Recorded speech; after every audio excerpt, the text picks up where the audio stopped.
This is pretty cool. I use these bent EMT hoops to essentially cover my cold crops in the wintertime.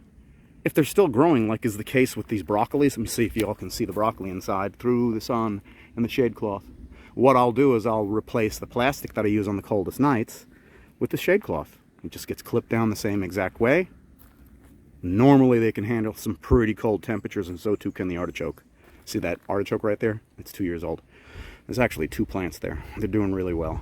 But walking onions in the foreground, irrigation control valves. This works really well. This is what allows us to grow broccoli into the warmer temperatures. So we're getting warm.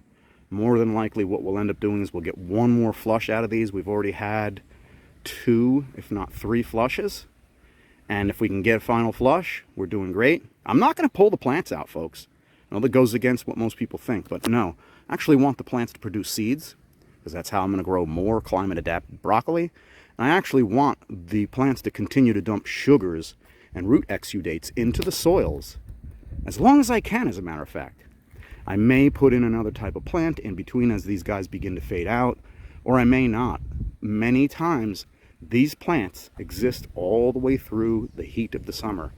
And then once we get to fall, I begin to plant new brassicas in the shade of the senescing parents. Can you make that work? I didn't think I could, but I do.